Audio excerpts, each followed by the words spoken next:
اللہ کے بارے میں کچھ نہیں پتا، رسول کے بارے میں کچھ نہیں پتا، ایمان کے بارے میں کچھ نہیں پتا، غسل کا طریقہ تک نہیں معلوم، وضو کا طریقہ تک نہیں معلوم، پاکی کے بارے میں نہیں معلوم، ناپاکی کے بارے میں نہیں معلوم۔ او میرے بھائیوں، اپنی بیٹیوں کو ایسی تعلیم دو کہ آپ کی بیٹی کم سے کم اس لائق ہو جائے کہ قبر میں اس سے پوچھا جائے من ربک کا، تیرا رب کون ہے، ما دینک کا، تیرا دین کیا ہے، من نبیک کا، تیرے نبی کون ہے، تو آپ کی بیٹی جواب دے سکے۔ اتنی تعلیم تو دو، اپنے بچوں کو اتنی تعلیم تو دو کہ کل جب آپ کا انتقال ہو اور جنازہ کی نماز پڑھی جائے تو آپ کا بیٹا اس لائق ہو کہ کھڑا ہو کر کے اپنے باپ کی جنازے کی نماز پڑھ سکے، مغفرت کی دعا کر سکے۔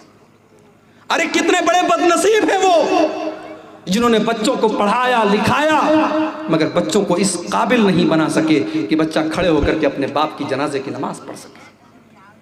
میرے بھائیوں، اپنی بیٹیوں کی تعلیم اور تربیت پر توجہ دو۔ اور میں اسی لیے اکثر کہتا ہوں، آپ کے کٹیہار میں اور بہار میں بہت ساری اہل حدیثوں کی مسجدیں ہیں جہاں عورتوں کا انتظام نہیں ہے۔ سال میں جلسہ کرانے پر 3 لاکھ 4 لاکھ روپیہ خرچ کر لیں گے، اور جلسہ کرانا مجبوری بھی ہے۔ مولوی صاحب، ہمارے علاقے میں جلسے کے بغیر مسجد نہیں بن سکتی، جلسے کے بغیر مدرسہ نہیں چل سکتا، جلسہ کرانا مجبوری ہے۔ جلسے برے نہیں ہیں، جلسوں کو اگر تھوڑا سا سدھار دیا جائے جلسے برے نہیں ہیں، مگر آپ مجھے ایک بات اپنے سینے پر دل پر ہاتھ رکھ کے بتائیے میرے بھائی، اتنا خطرناک دور چل رہا ہے، فتنوں کا دور چل رہا ہے، آپ کی مسجد میں عورتوں کا انتظام کیوں نہیں ہے؟ کیا آپ اتنے غریب ہیں کہ آپ کے پاس اتنی طاقت نہیں ہے کہ آپ اپنی مسجد میں ایک فلور اور بنوا دیں اور عورتوں کا انتظام کروا دیں؟ جس مسجد پر بھی جمعہ کی نماز ہوتی ہے وہاں عورتوں کا انتظام ہر حال میں ہونا چاہیے، ہر حال میں وہاں عورتوں کا انتظام ہونا چاہیے، اس لیے کہ سال میں 52 جمعہ ہوتا ہے، اور 52 جمعہ میں اگر آپ کے گھر کی عورتیں جائیں گی، آدھا گھنٹے کی 52 تقریریں سنیں گی، بہت ساری دین کی جانکاری آپ کے گھر میں آئے گی، اور بہت سارے فتنوں سے آپ کے گھر کی بیٹیاں بچیں گی۔ میرے بھائیوں، یہ افسوس کی بات ہے کہ بہار اور بنگال میں اہل حدیثوں کے علاقوں میں مسجدوں میں عورتوں کا انتظام نہیں۔ کتنے علاقوں میں عید کی نماز میں، عیدین کی نماز میں عورتوں کا انتظام نہیں ہے۔ اگر نہیں ہے تو انتظام کیجئے میرے بھائیوں۔ آج تو ان لوگوں کی بھی آنکھ کھل گئی ہے جو بیچارے کل تک فتویٰ دیتے تھے کہ مسجد میں عورت کا جانا فتنہ ہے، جو کل تک اہل حدیثوں کو برا بھلا کہتے تھے، اسی بہار کی سرزمین کے، گیا کی سرزمین کے ایک عالم دین ہیں، میں نام نہیں لوں گا، اہل حدیثوں کے خلاف بہت تقریر کرتے تھے۔ کسی زمانے میں انہوں نے اپنی ایک تقریر میں کہا تھا کہ اہل حدیثوں تو اپنی عورتوں کو مسجد میں بھیجتے ہو، کبھی ہماری مسجد پر بھیجو، اس کا رزلٹ ہم 9 مہینے کے بعد تم کو بتا دیں گے۔ اتنی گندی، اتنی بیہودہ زبان ایک عالم نے استعمال کی تھی اور اہل حدیث عورتوں کا مذاق اڑایا تھا۔ آج ان کی زبان بھی کھل رہی ہے اور وہ کہہ رہے نہیں، حالات بہت خراب ہیں، اب عورتوں کو مسجد میں بھیجنا چاہیے، اب جمعہ کی نماز میں عورتوں کا انتظام ہونا چاہیے۔ اسی طریقے سے جلسہ تو ہو رہا ہے، آپ کے علاقے میں بہت سارے بنات کے ادارے ہیں، لڑکیاں ان اداروں سے پڑھی ہیں، فارغ ہیں، ان لڑکیوں کے ذریعے چھوٹے چھوٹے پروگرام گاؤں گاؤں میں کرائیے، گھر گھر میں کرائیے۔ 15 دن پر 1 مہینے میں گاؤں کے کسی ایک گھر میں عورتیں اکٹھا ہو جائیں اور کوئی پڑھی لکھی لڑکی، عالمہ لڑکی ان کو کچھ قرآن کی باتیں بتا دے، کچھ حدیث کی باتیں بتا دے، کچھ مسئلے مسائل بتا دے۔ یہ کرنے کا کام ہے میرے بھائی۔ آج اس کام کو اگر ہم نے نہیں کیا، ہماری آنے والی نسلیں ہمیں معاف نہیں کریں گی۔ 10-15 سال کے بعد حالات کیا ہوں گے آپ سوچ نہیں سکتے ہیں، کتنی تیزی سے ہماری قوم کے اندر بگاڑ آ رہا ہے، آپ سوچ نہیں سکتے۔ اور تیسری جو وجہ ہے میرے بھائی لڑکیوں کے مرتد ہونے کی، تیسری وجہ موبائل کا بیجا استعمال۔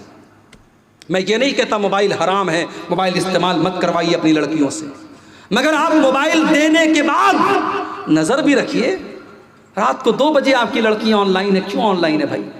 ایسا کون سا امپورٹنٹ کام ہے رات کو 2 بجے وہ کر رہی ہے؟ رات کو 2:30 بجے وہ بیٹھ کر کے کونے میں بات کر رہی ہے، ماں کو پتا ہے، باپ کو معلوم ہے کہ میری بیٹی بات کر رہی ہے، میرا بیٹا بات کر رہا ہے، مگر یار سارا زمانہ وہی کر رہا ہے تو چلنے دو۔ اگر ہر آدمی یہی سوچ لے سارا زمانہ وہی کر رہا ہے تو یہ گندگی تو بڑھتی چلی جائے گی نا۔ کم سے کم ہر آدمی اپنے گھر کو تو بچائے، اپنی بیٹی کو تو بچائے، اپنے بیٹے کو تو بچائے۔ میرے بھائیوں یاد رکھو، اگر ماں کے قدموں کے نیچے جنت ہے اور باپ جنت کا دروازہ ہے تو ہر باپ یہ بھی سن لے، ہر ماں یہ بھی سن لے کہ اگر آپ نے اپنی اولاد کی صحیح تربیت نہیں کی ہے تو ایسی ماں کے لیے اور ایسے باپ کے لیے جہنم کی جہنم کی وعید بھی ہے۔ اللہ کے نبی فرماتے ہیں ما من عبد یسترعیہ اللہ رعیۃ ثم یموت یوم یموت، جس انسان کے کندھے پر اللہ تعالیٰ کوئی ذمہ داری ڈال دے اور اپنی ذمہ داری کو وہ صحیح طریقے سے پورا نہ کرے اور اسی حال میں اس کا انتقال ہو جائے، الا حرم اللہ علیہ الجنہ، ایسے انسان کے اوپر جنت حرام ہے، جنت حرام ہے۔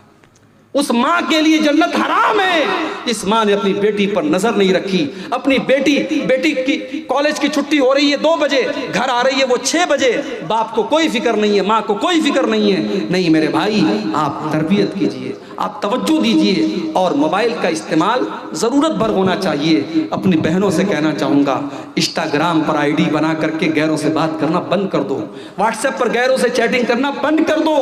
کچھ لڑکیاں ہوتی ہیں کہتی ہیں ہم ٹائم پاس کے لیے کر رہے ہیں، معاف کیجئے، آپ کے ٹائم پاس کرنے کے لیے بہت سارے کام ہیں، ٹائم پاس کرنے کے لیے بہت سارے کام ہیں۔ آج یوٹیوب پر علماء کے بیانات ہیں، آپ بیانات سن لیجئے، کوئی اسلامی چیز آپ موبائل پر دیکھ لیجئے، کوئی حدیث یاد کر لیجئے، کوئی دعا یاد کر لیجئے، لیکن اپنے ٹائم کو ان فضول چیزوں میں مت گوائیے میری بہنوں، یہ آپ کے لیے بہت مہلک اور خطرناک ہے۔ اگر آپ نے انسٹاگرام پر اور واٹس ایپ پر اور فیس بک پر کسی کو اپنے پاس آنے دیا تو اس بات کا ڈر موجود ہے کہ کل وہ آپ کو بہکا کر کے زناکاری اور بدکاری کے راستے پہ لے کے جائے گا، آپ کی عزت خراب کر دے گا، آپ کی دنیا بھی برباد ہو جائے گی اور آپ کی آخرت بھی برباد ہو جائے گی۔ اس لیے موبائل کا استعمال بھی بہت احتیاط سے کریں۔ اسی طریقے سے میرے بھائیوں، فتنوں کے اس دور میں ہماری اور آپ کی ایک ذمہ داری اور بھی ہے، اور وہ یہ ہے کہ ہم اپنے گھر کے ماحول کو دیندار بنائیں، ہم پہلے خود اپنے آپ کو نیک بنائیں۔ ہم جب نمازی بنیں گے ہمارے بچے بھی نمازی بنیں گے، جب ماں خود پردہ دار ہوگی تو اس کی بیٹی بھی پردہ دار ہوگی، لیکن جب ماں خود بے حیا ہوگی تو بیٹی کو کیا حیا کا سبق سکھائے گی؟ جب باپ خود ایک ٹائم کی نماز نہیں پڑھے گا بچوں کو کیا نمازی بنائے گا؟ پہلے اپنے آپ کو سدھار لو میرے بھائی۔ بچوں کی بہتری چاہتے ہو کہ نہیں چاہتے ہو؟ آج لوگ اپنی اولاد کے لیے انویسٹمنٹ کرتے ہیں، زمین خریدتے ہیں، جائیداد خریدتے ہیں، کیا کیا کرتے ہیں۔ میں ایک کام آپ سے کروانا چاہتا ہوں اپنی اولاد کے لیے، بولو کرو گے کہ نہیں کرو گے؟ صرف ایک کام، اگر اپنی اولاد کا بھوشیہ چاہتے ہو، اپنی اولاد کا بہتر بھوشیہ چاہتے ہو، ایک کام کر لو۔ آج کی پوری تقریر کا خلاصہ ہے، بس ایک کام کر لو۔ کیا کرنا ہے؟ اپنے آپ کو نیک بنا لو، اپنے آپ کو نیک بنا لو میرے بھائی۔ میں گارنٹی دیتا ہوں اگر ہم نیک بن گئے، ہماری آنے والی اولاد اللہ اس کی حفاظت کرے گا۔ قرآن کا 16واں پارہ اٹھاؤ، اللہ تعالیٰ نے واقعہ بیان کیا حضرت موسیٰ علیہ السلام کا اور حضرت خضر علیہ السلام کا، دونوں جا رہے تھے، ایک گاؤں سے گزر ہوا، گاؤں والے بڑے بخیل تھے،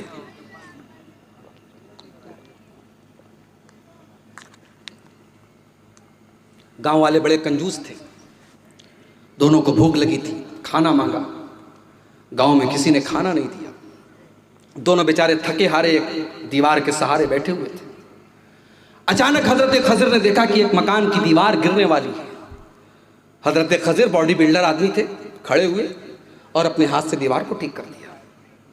میرے وہ نوجوان جو گٹکھا کھاتے ہیں، تمباکو کھاتے ہیں، شراب کے عادی ہیں، ڈرگس کے عادی ہیں، یاد رکھیں وہ اپنی جوانی کو برباد کر رہے ہیں۔ جو گٹکھا کا عادی ہے کل وہ ایک اچھا باپ نہیں بن سکتا، اپنی بیوی کا حق صحیح طریقے سے ادا نہیں کر سکتا، ایک اچھا شوہر نہیں بن سکتا، سماج کے ایک اچھا انسان نہیں بن سکتا۔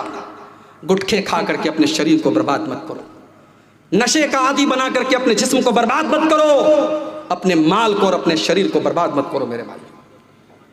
حضرت خضر کی طرح باڈی بلڈر بنو، حضرت موسیٰ کی طرح باڈی بلڈر بنو۔ حضرت خضر نے اکیلے وہ دیوار ٹھیک کر دی۔ جب وہ دیوار ٹھیک کر دی تو حضرت موسیٰ کو بڑا غصہ آیا۔ انہوں نے کہا کہ آپ نے دیوار کیوں ٹھیک کر دی؟ یہ تو بڑے کنجوس لوگ تھے، انہوں نے ہمیں کھانا تک نہیں پوچھا اور آپ نے ان کی دیوار ٹھیک کر دی، آپ کو پیسہ لے لینا چاہیے تھا۔ تو حضرت خضر نے اس کا جواب دیا، کہا کہ وہ دیوار 2 یتیم بچوں کی دیوار تھی۔ وَأَمَّا الْجِدَارُ فَكَانَ لِغُلَامَيْنِ يَتِيمَيْنِ فِي الْمَدِينَةِ، وہ دیوار 2 یتیم بچوں کے مکان کی دیوار تھی اور اس دیوار کے نیچے ان کا خزانہ دبا ہوا تھا، اور ان بچوں کا باپ بہت نیک انسان تھا، باپ مر چکا تھا، لیکن اولاد کے خزانے کی حفاظت اللہ نے مجھے کرنے کا حکم دیا، اس لیے میں نے دیوار کو گرنے نہیں دیا، تاکہ کل جب وہ بچے جوان ہو جائیں اپنے باپ کا خزانہ پالیں۔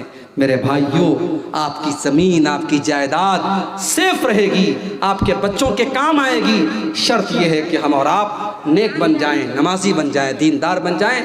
آئیے، رات کا آخری وقت ہے، اللہ سے ہم دعا کریں۔